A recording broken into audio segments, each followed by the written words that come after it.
Morning, everyone, and thanks for joining. We're just going to wait for a minute or so and give some other people the opportunity to join before we kick off. I don't know whether to grab yourself your final top up of coffee or a glass of water.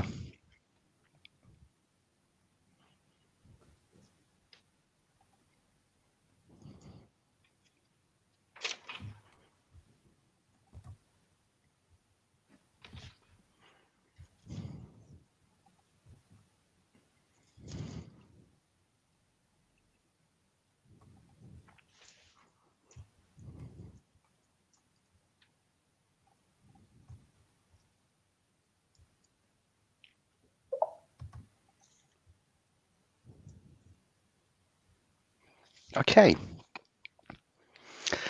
So let's kick this off. Guys, thank you so much for joining this morning. I really appreciate you taking the time to come and listen to this session. We've got some fantastic content for you. I really hope that you're going to get a lot out of this. Firstly, I've got a couple of announcements to make. So unfortunately, one of our speakers, Bex from SES, had to pull out at the last minute due to unforeseen circumstances. We have adapted the presentation to cover the time that Bex was going to speak for. And we have got some really good stuff for you. So I think, certainly hope you will enjoy this massively. For those of you that aren't familiar with Livestorm, there is a Q&A panel on the right-hand side of your screen. So please do ask questions all throughout the session. It's good to ask the questions as you go. Usually with these sessions, we get a load of questions coming in at the last minute, and it means we just don't have time to actually review all of them. So if you just ask them as we go through, then we'll be able to review them and hopefully save some time to get through all of them at the very end. We will have a Q&A session at the very end. So with no further ado, let's just jump into this, and I'd like to introduce myself and my fellow speaker. So my name's Eddie Swindell. I'm one of three co-founders of Fresh Relevance. I'm responsible for the for new business and also for our existing customer base. But I also make sure that our product is continually meeting the needs of our customers by really trying to bridge the gap between our advanced clients and our development team, and making sure the roadmap is absolutely on point. And I have got a massive pleasure to be joined by my esteemed colleague, Josh Beale. Josh is one of the probably the most skilled and knowledgeable people that I've come across in this industry, and I've had the pleasure of seeing some of his fantastic work on really quite a huge and diverse range of clients. So Josh, it's an absolute pleasure to have you here today. Thanks for joining us. Maybe you could just give us a couple of words. Yeah, thanks, Eddie. So yes, as Eddie mentioned, I'm Josh. I'm one of our principal account directors and look after global retail and CPG over at Map Digital. So what does that mean? That means I do look after some pretty large clients myself with our teams here over at Map. So I'm really embodied and engrossed in the strategy day to day for my clients, and we're going to show some really cool examples of that later on. And then as a partnership with Eddie, we've worked with Fresh Relevance over at MAP for probably about 5-6 years now, if not longer. And through that, we've been able to really evolve some really quite cool digital strategies as well. So yeah, looking after the global clients directly, but also setting the strategy across all our account managers globally here at MAP, using our partner network and the Map Digital tools as well. Thanks, Josh. That's awesome. So yeah, I said we've got a fantastic session for you today. In the next 30 minutes or so, we're going to run through some really key and important areas, not just generally for optimizing the efficiency of what we're doing, but really important because of the situation that we currently find ourselves in. So we're going to talk about how things can be optimized specifically through team collaboration, and Josh is going to give us some really fantastic applied examples of some of the theory in action, showing you exactly what can be done, and also talking about how well it can work and what kind of impact this can have on the bottom line and various other metrics. Before I do that, actually, one of the bits of constructive feedback that I usually get from these sessions is, we're never normally salesy enough. And I always do like to make these sessions for you, really, and as educational, as useful as possible. But I do want to address that concern before I get that feedback again and just say a little bit about Fresh Relevance, about who we are and what we do. Just a couple of slides. So we're a real-time personalization and optimization platform, and the way that the system works is we collect all of this data and content in real time as people interact with websites. We're looking at what they do, if it's an e-commerce website, what they browse, what people cart, what they abandon, what they buy, right down to really minute detail actually about the products that people are interacting with. So we build an understanding of products, we build an understanding of people, and then we have all of these AI, machine learning, content and testing and optimization tools that sit on top of that core data to personalize the experience across different channels in different ways. The tools inside the Fresh Relevance platform fall into sort of fairly distinct categories. So we talk a lot about website personalization, email personalization, behavioral triggers or different types of triggered emails, but also things like social proof, advanced behavioral targeting, integrating all of your data and content with other systems, and also structuring the platform to cater for things like advanced multi-brand, multi-region sites that can include the ability to target any kind of marketing or automations using our advanced geo-targeting module. The platform has been designed from day one to interoperate beautifully with any other tools that you've got inside your marketing or technology ecosystem. And this includes things like social media tools, user-generated content tools, ratings and reviews, any kind of e-commerce platform or content management system, or any other email service provider, or the such like. And I say the such like because this category is fairly broad these days. We have off-the-shelf integrations with all of the leading providers, but we work particularly well with MAP. They have got an incredibly unique proposition that's underpinned by some of the best sort of service and account management that I've really ever seen in the industry. And this slide articulates really how the platforms work together. So Fresh Relevance is providing a lot of insight on people and products, what they're browsing, what they're abandoning, details about the product. That goes into the MAP customer data platform that sits alongside all of the MAP native functionality that includes MAP's own native machine learning and AI, their advanced segmentation and insights and analytics tools. And then we work collectively to actually deploy a personalized experience through these different channels, whether it's on websites, through social media channels, through media, mobile devices, or of course any behavioral or business as usual marketing emails. MAP and Fresh Relevance have worked together for quite a long time now, and you will see some really good applied examples later on in the presentation. But here you can see just a selection of the brands. There's a lot more than this, but here are a selection of the brands, some of which we'll be touching on today. So why are we here? What are we going to talk about today? And we're talking about collaboration, but why specifically? And I think at the heart of this is that we are all operating in an incredibly challenging environment. And actually, this was the case even before the COVID situation. But the COVID situation has just made it even more challenging. Pre-COVID, still, more than half of searches were actually starting on Amazon, and there were even then lots of UK retailers in significant financial distress. The current challenges today include teams being smaller, team members have been furloughed, we need to do a lot more with less. The situation's changing rapidly. We're seeing different local lockdowns rolling out now, and that's set to continue for the foreseeable future. And this, combined with all sorts of other factors, means that companies, in many cases, are under huge pressure to reduce costs. And of course, there's implications across the whole spectrum of different areas in which the business operates. You know, supply chains have been affected, stock may be held up, delivery services, people are addressing returns policies, and so on and so forth. However, inside of all of this, there have been some incredible opportunities.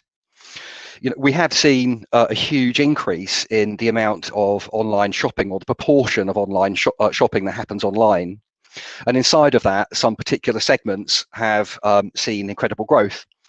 It's the first time since, blimey, the mid-90s, I've actually spoken to clients about catering for net new internet shoppers, you know, people that aren't really used to buying online. My mum's a classic example there.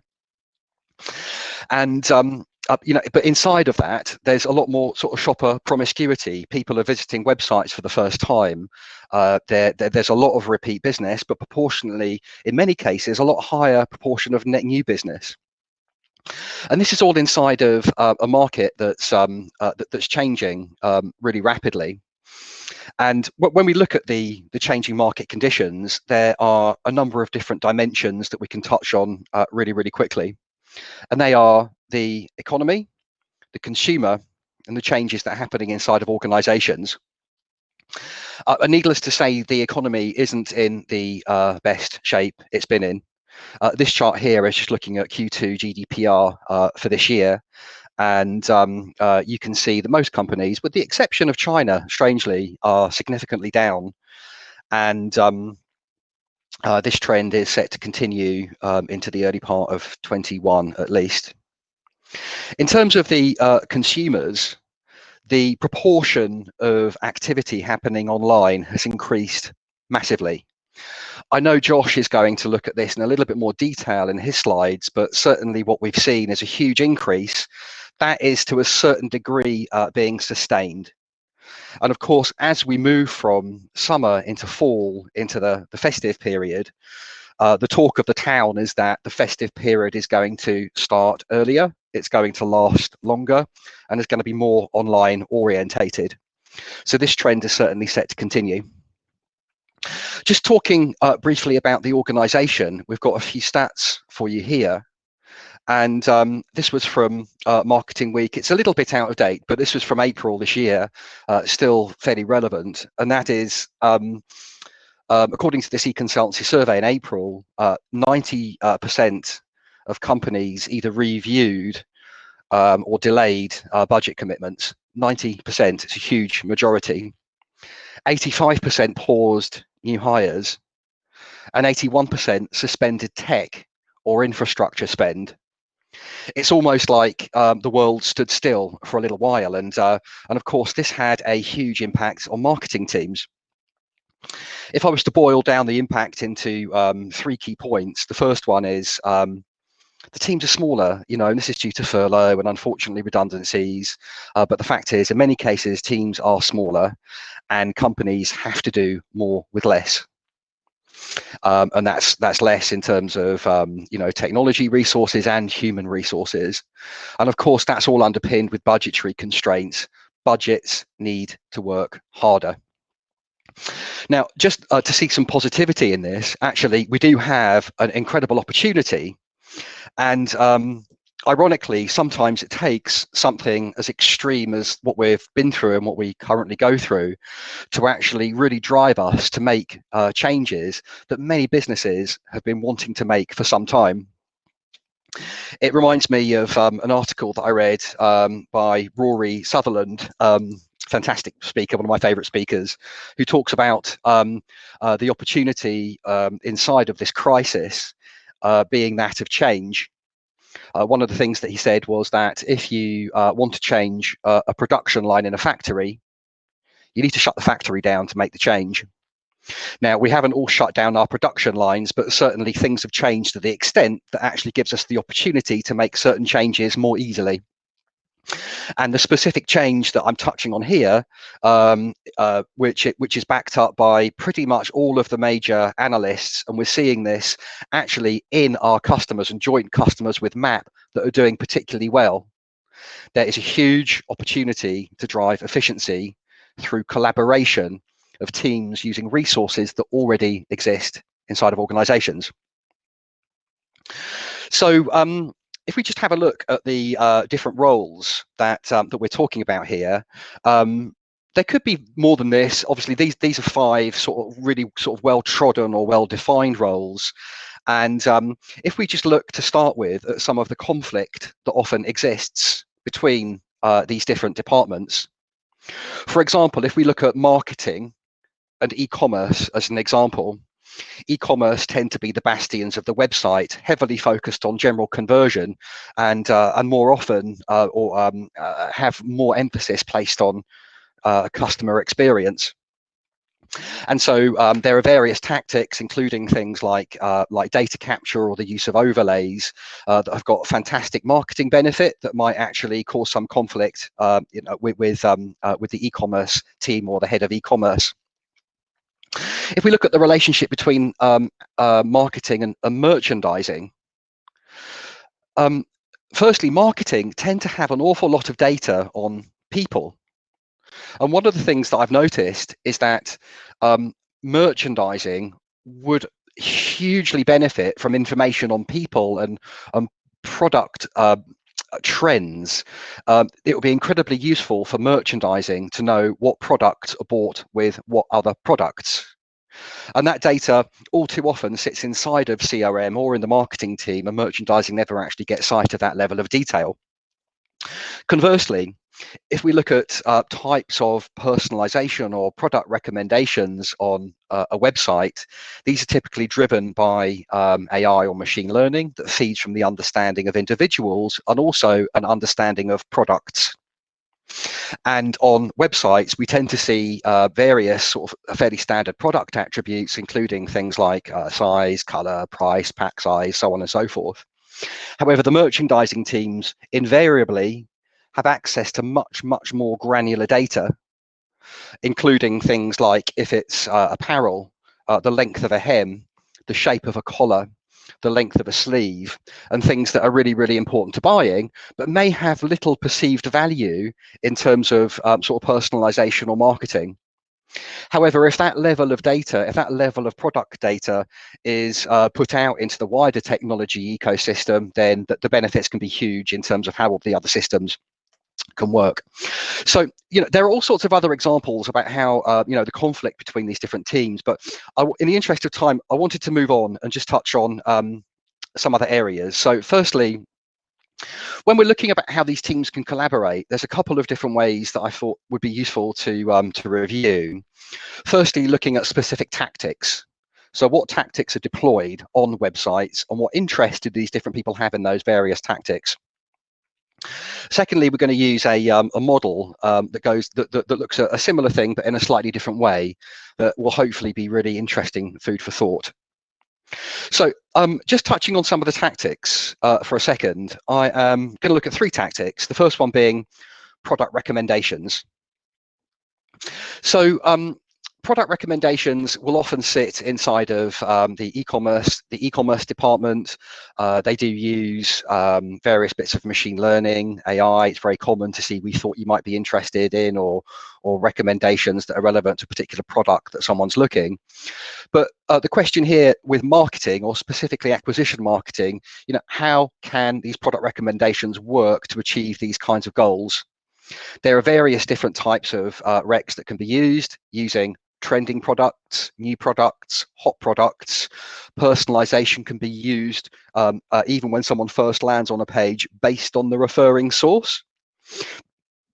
One of the main things that will come throughout this session is actually how we're reporting on the success of these types of tactics with product recommendations, as with various other types of content. It's really important to know how well they're working for not just in terms of overall conversions, but for specific segments that marketing or CRM are interested in. Heads of e-commerce may not even be aware in some cases of marketing segments or the goals that are associated with growing or progressing people through these different segments. And so it's really important to look at conversions overall. We touched on that previously. And one of the things that is really key when we're looking at the conversions or the value of these conversions, to do it from a longer time frame, we really want to look at the long-term value. merchandising should always have an interest in product recommendations.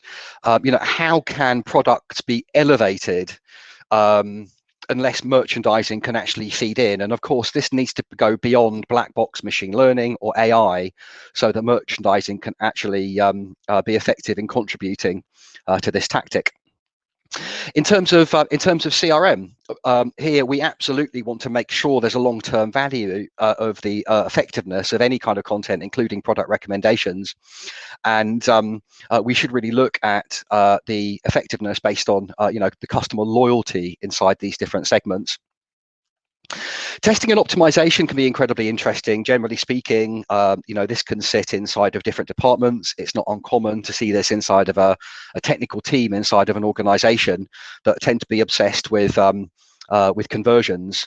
And in this case, I would really encourage people to take a long-term view that encompasses metrics from these other key teams inside of the organization. So we might be getting a conversion, but what's that conversion worth long time? Is it people converting in a high value segment that marketing and CRM can actually validate? So just moving on, a couple of other tactics. I wanted to talk briefly about data capture. By data capture, I mean things like overlays and pop-ups that are generally designed to get people to opt in or to volunteer other bits of specific information. Of course, with marketing, it's a key tactic. It's all about driving email database, the growth of the email database, and also the on-site identification rate. I mentioned this previously. There's often a conflict between marketing and the head of e-commerce when it comes to these kinds of tactics. In terms of collaboration, we can overcome these types of conflicts by targeting data capture to target very specific groups of people or individuals to achieve specific goals in a way that doesn't damage customer experience more broadly across the website. Merchandising often are never involved with data capture. However, it can be an incredibly useful tool to implement tactics such as progressive profiling, so that we, where there is a gap in knowledge, we can ask individuals to complete that gap. Somebody's bought a product. Why did they buy that product? Is it being gifted? Is it for themselves? Really why? What's driving that level of interest? And for that, we really need to ask ourselves, what's our gap in understanding? Data capture and CRM, this really should be front of mind for CRM, because of course this is all about continually growing the customer database, but also enriching what we know about those customers with tactics such as progressive profiling. Data capture can be tested and optimized as well too, but with the risk of sounding slightly like a broken record, the metrics that are being used for testing and optimizing data capture tactics need to be reconsidered. And they need to go beyond standard CRO metrics of conversion or achieving a goal to really align with the goals of these other team members. In particular, when it comes to optimization and data capture, I find it incredibly useful for people to take a view on the long-term customer value, the value of the individual. We might optimize data capture form and it shows incredibly high conversion rates, but it's very, very low value customers. And if we just look at the conversion rates, it really hides the truth of the value. The last tactic that I wanted to talk about is what we call social proof. And there's a lot that comes under the banner of social proof. It's a range of tactics that are all to do with people being influenced on the actions of others. And it's more common to actually see what we call social proof widgets. So many people are looking at this product or have purchased this product, and this often sits inside of e-commerce. It can be seen as a very technical solution, part of the website infrastructure. However, these tactics are of huge interest to other people inside the organization, and if people can collaborate, there's a huge amount of value to be extracted. So with marketing, social proof can be targeted. For example, you may have a 4.8 Trustpilot score, and that information is going to be incredibly useful at developing trust in net new customers. And so in that case, this kind of creative should be featured highly and really, really prominently on the website. However, If the person browsing is a highly loyal customer, then using that real estate for that purpose is going to be an absolute waste. When we're talking about the social proof tools and tactics in the context of the head of e-commerce, actually collaborating with other team members allows the head of e-commerce to really leverage the investment that they have made in these products. There's plenty of value for these products outside of often what they were intended for in the first place, which is literally just to drive conversions in a very linear and predictable way on a website.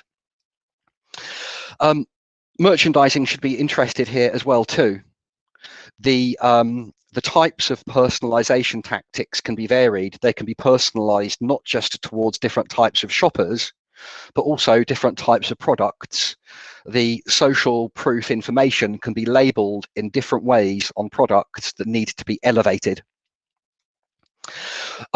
Talking about CRM, who often own the concept of the customer journey, should also be very interested in social proof.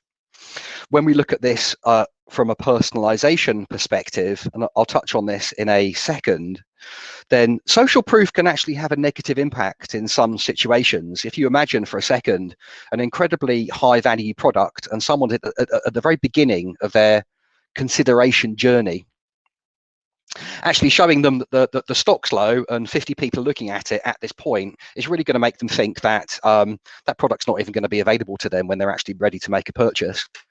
So when we overlay that type of tool with the understanding of the customer journey, all sorts of other opportunities come to light. And as with all of these other types of content, when we look at the different metrics that are pertinent to other people in the team, we really need to encourage testing and optimization to be cognizant of those and really drive for collaborative goals. There's one final cut that I wanted to take on this just in a couple of minutes, and I wanted to introduce you to this concept of the personalization strategy framework. Now, this was initially devised to answer a question that we normally get from new customers, which is, you guys do amazing stuff. I can see huge value in it, but where do I start? You know, what should I be doing first to achieve different goals?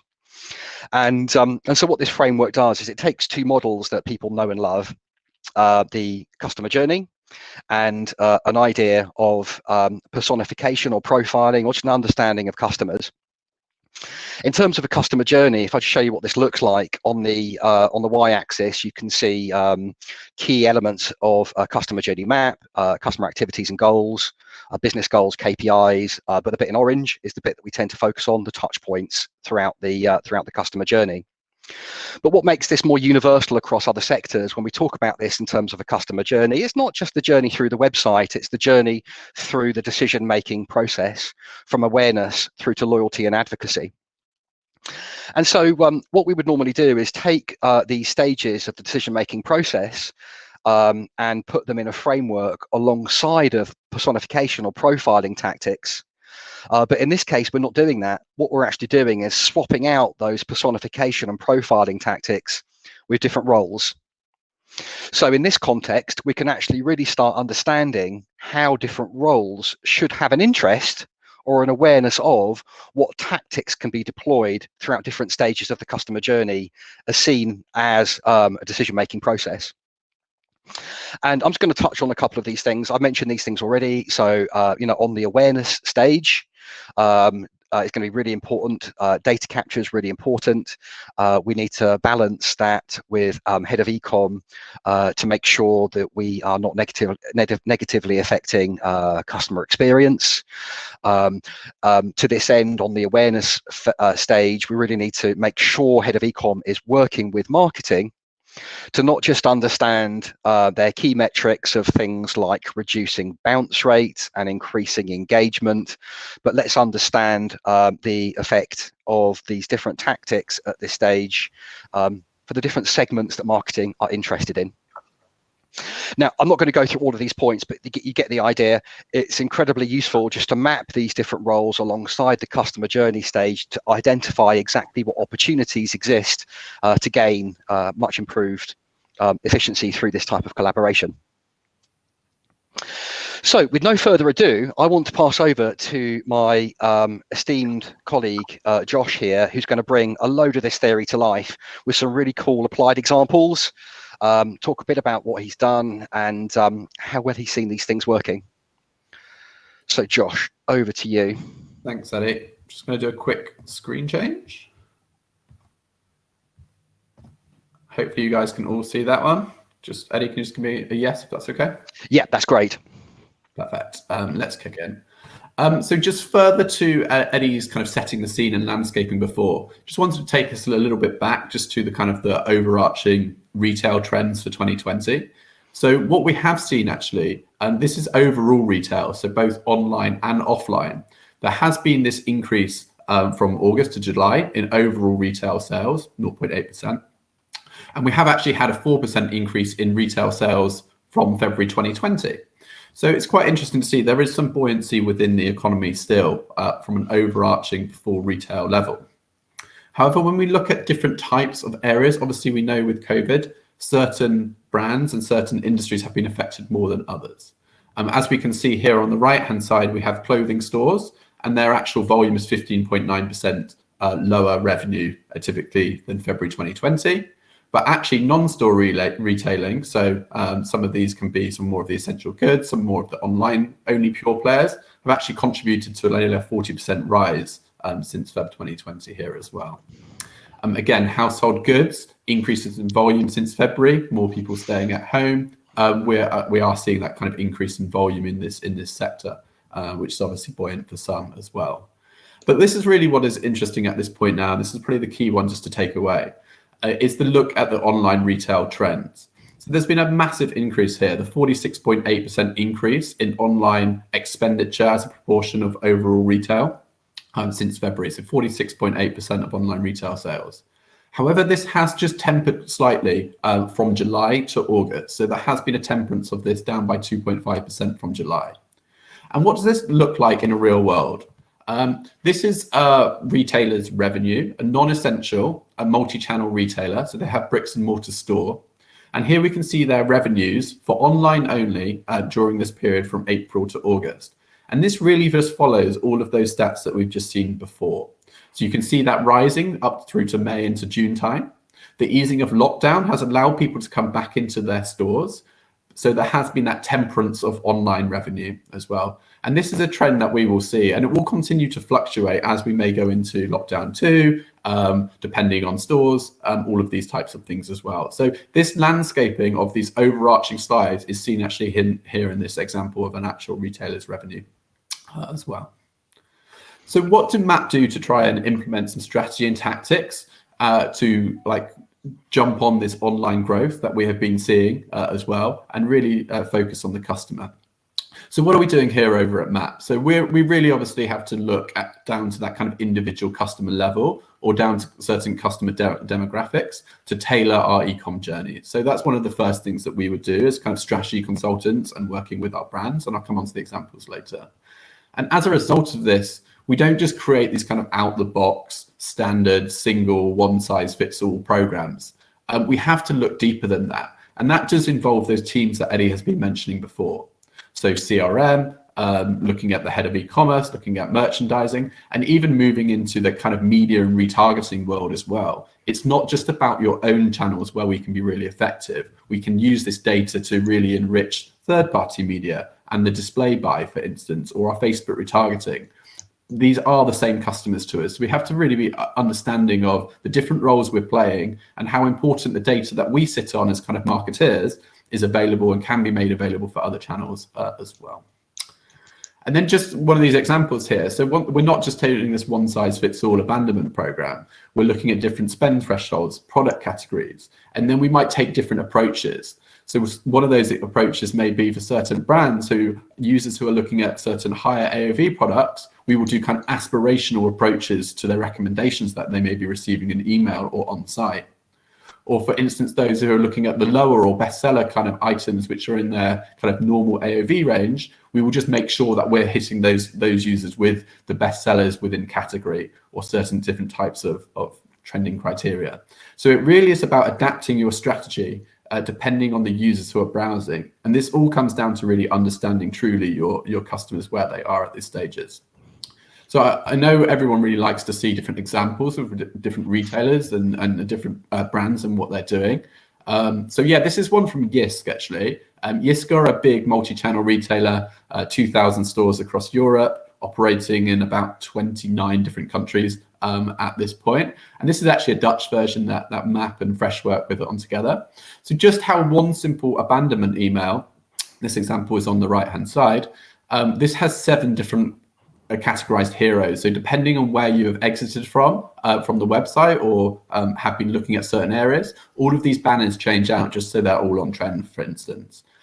We can also change out the different timings of the mailers in this instance. So typically we're trying to capture that post session very quickly. So 15, 20 minutes for the first one, but obviously have different triggered stage gates. I have brands who work on 2, 3-fold abandonment programs, but then just really tailor them depending on the customer sector and the kind of reliability that those users would come back and actually convert. So it's not always right to send a 2-stage program. It can be right to send a 3-stage program if it's done in the right way to the right type of user. Here we also have some 6 times tailored product recs, which again would be filtered to the best category where they have been exited from. So again, it's got some really niche content in here as well.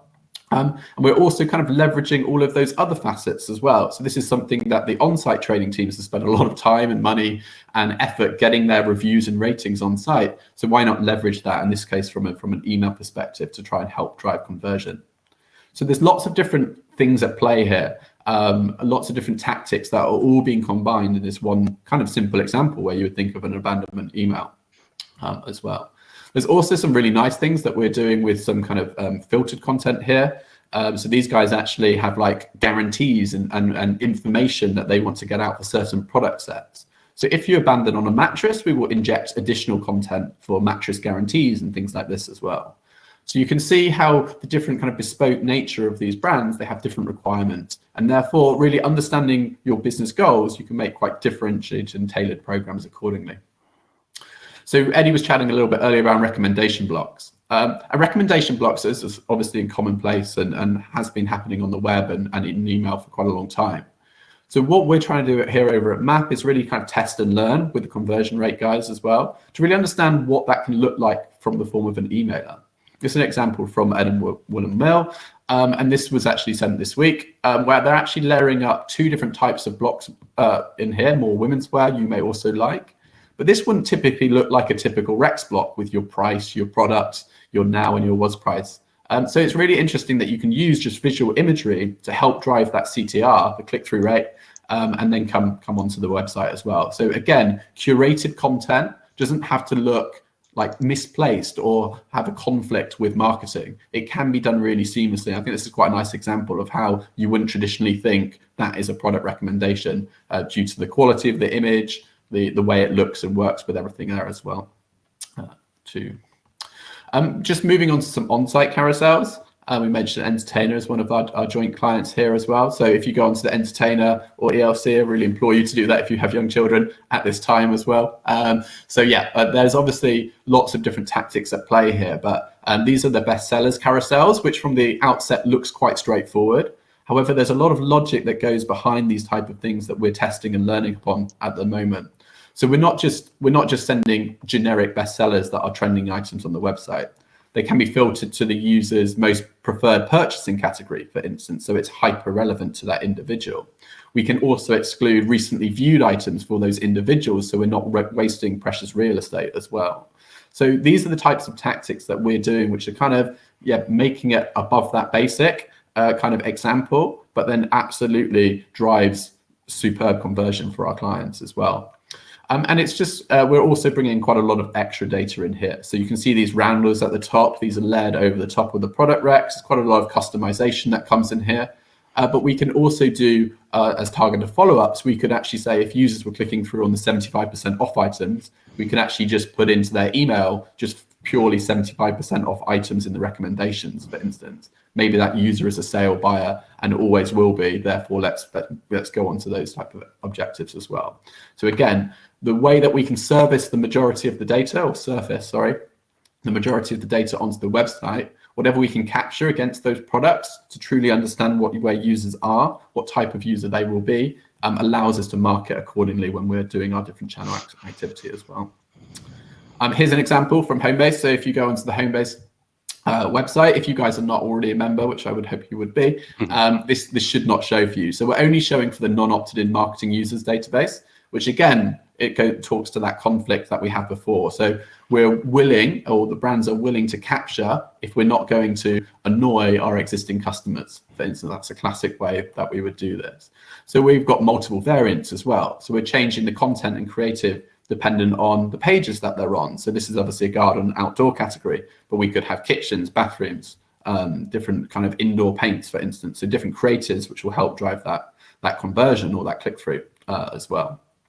And this obviously can be based upon not just entrance, it could be based on exit intent, page views, time on site, or a combination of all of those as well. So we have to be very careful and again, test and learn to see what is the best benefit for this as well. And then we've got different targeted versions for different customers as well.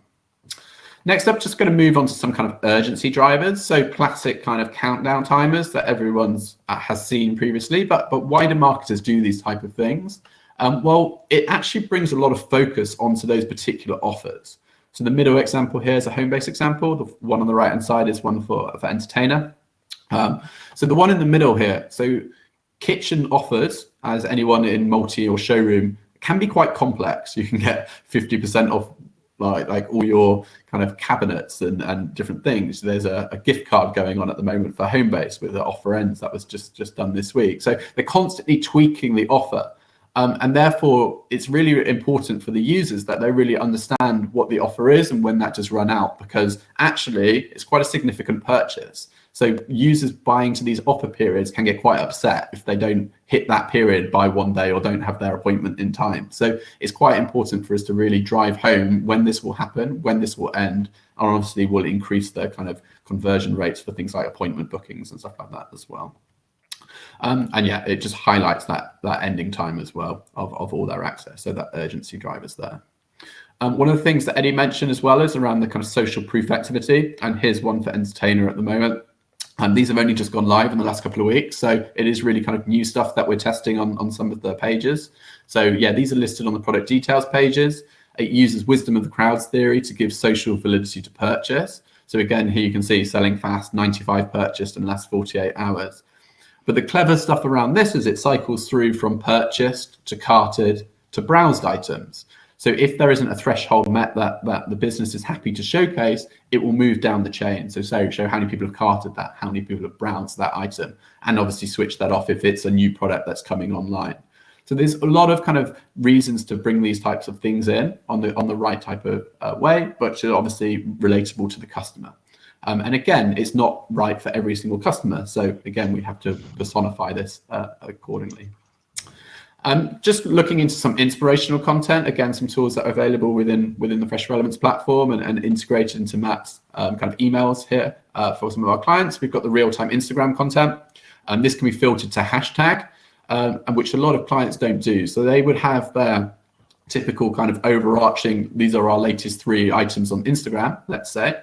But actually, when you start speaking to kind of merchandising teams, they're normally trading to a certain period. So let's say for Jaeger, for instance, they'll be looking at AW20 moving into spring, summer 21, and they'll be looking at women's wear, menswear, for instance. So what we want to do here is actually look at filtered products and let's have tailored, curated Instagram content, which is relatable to the rest of the emailer or the marketing initiative that we're on at the moment.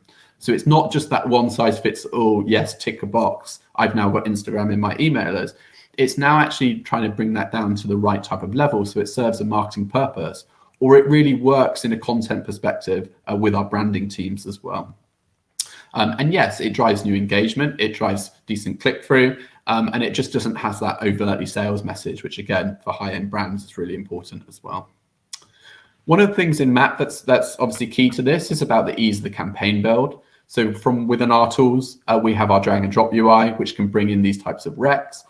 We have things like on this example here, we've got social proof in email, which again drives that urgency. It doesn't just have to be a web tactic as well. And obviously we can report on all of the individual slot performances and campaign performance as well. So I really just want to spend the last couple of minutes just teeing up a few decent examples for you guys in terms of takeaways that I think you can get from this session. So we're going to just look at some of those as well. But just wanted to talk 1 minute on kind of MAP and how we bring all this together. So we execute all of our campaigns and emails, SMS, mobile push through our Engage platform. So that's where all of our kind of customer data flows into.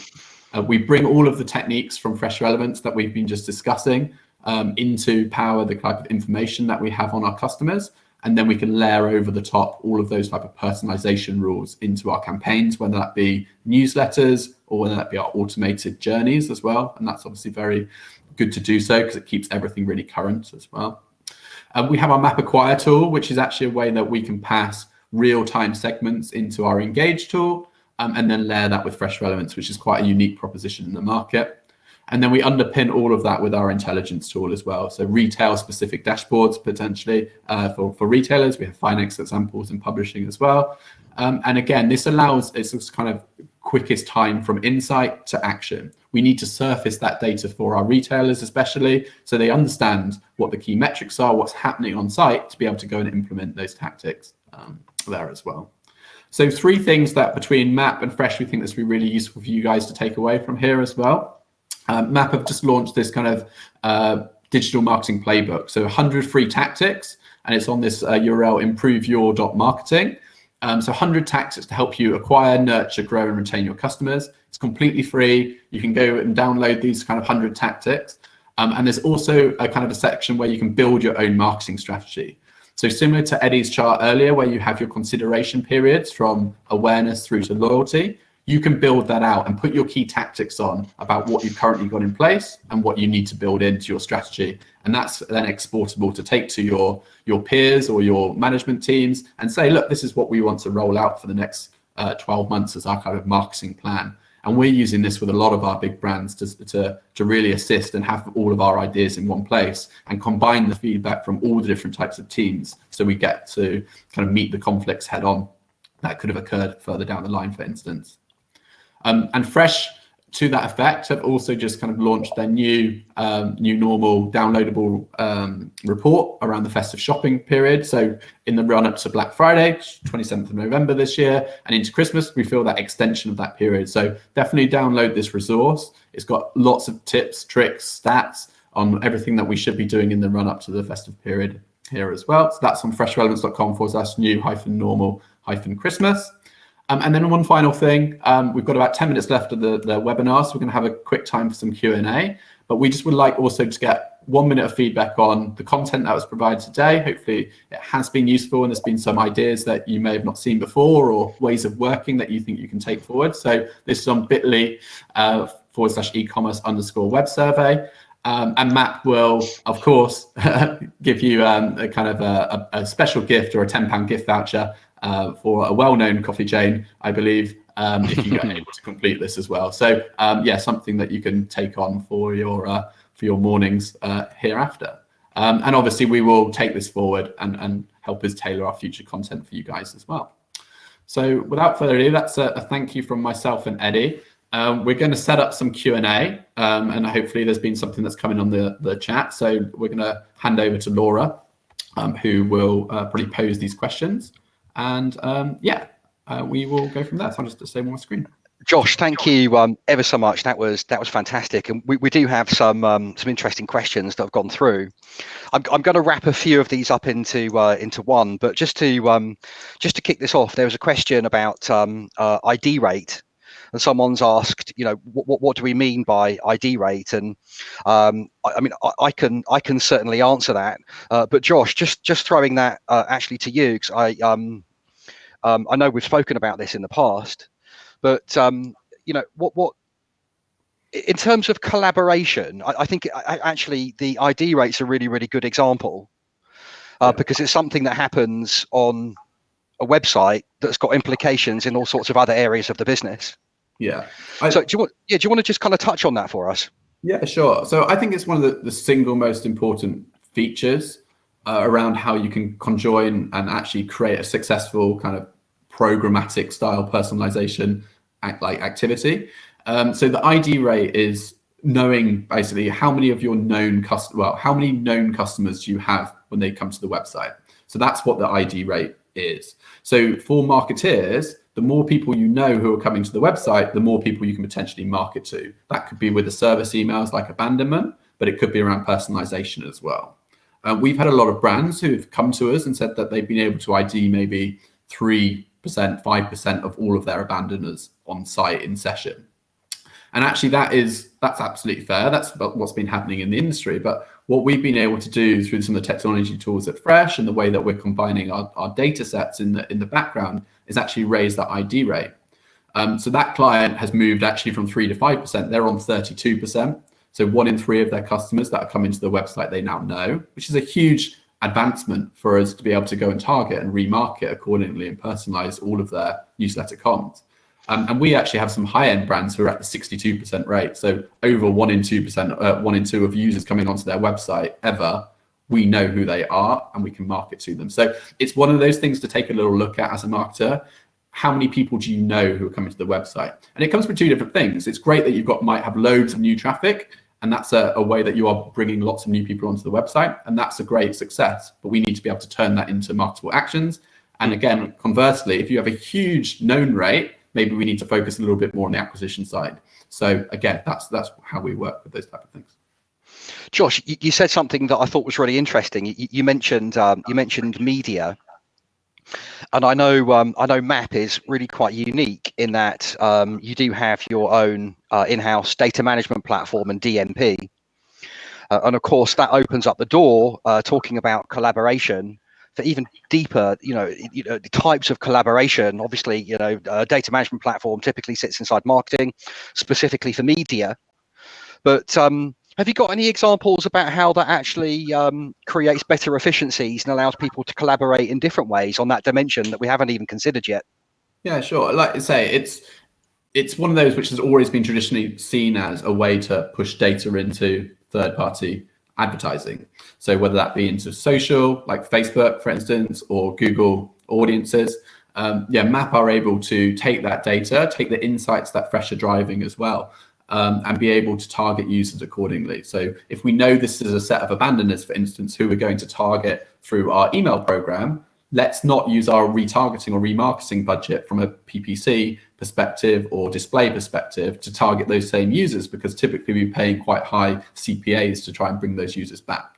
So it's about advertising efficiency, what we're trying to do with the DMP, but also we do have a tie-up between our DMP and our Engage tool. So actually what we're able to do is enrich in-market user audiences. So let's just give an example. So if you have the DMP pixel applied, we can see how many people have been browsing, let's say, your category of dresses or anything that you sell on your website.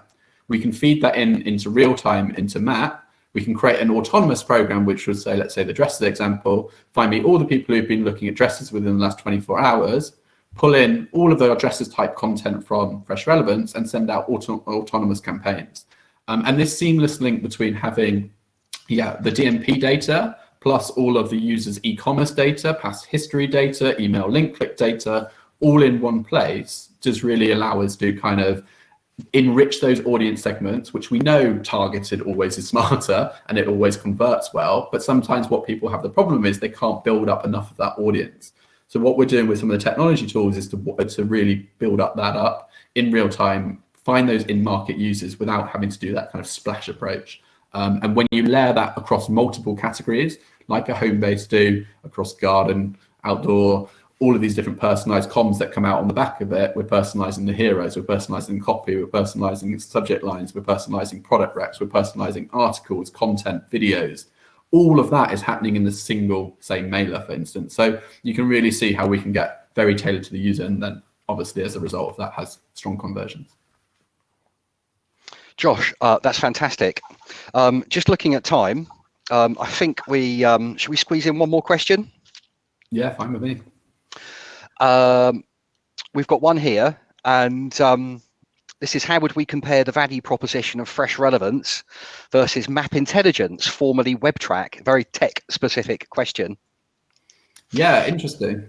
I'll probably take the start of that one, and Eddie, you can have a go as well. So Cool. what we see is that the map intelligence perspective is really showing kind of visual insight data. So this could be on return rate, lifetime value of customers, RFN modeling, when users are falling into certain categories as well. So we see that intelligence just gives that kind of visual cue for all the different stakeholders within the business.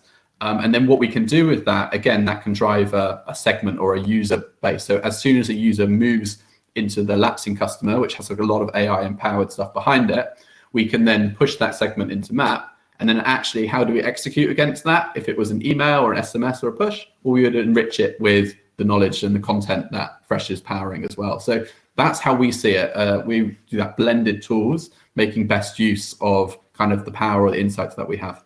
Yeah, awesome. And I mean, I'd echo that certainly. What I might add is obviously Fresh Relevance is involved with data and real-time data, but also an awful lot with specific content types, real-time personalization, and tools to target and optimize the delivery of that content.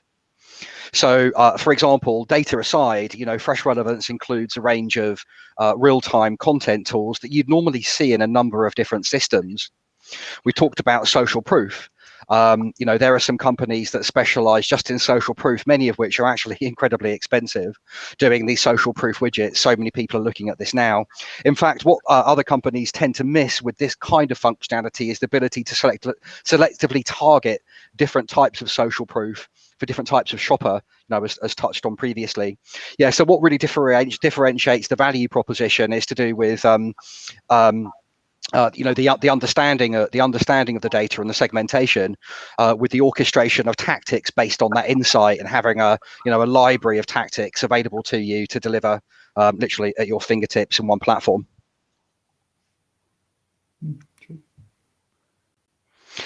Awesome. Well, Josh, thank you so much. Really appreciate your time. Pleasure sharing a virtual stage with you. And thank you everyone for joining. I hope you found that really useful. And hopefully we can continue the conversation, one-on-one in the future. But thanks again for joining. Really appreciated you taking the time, and I hope you all have a wonderful day. Cheers, guys. Thank you. Cheers. Bye.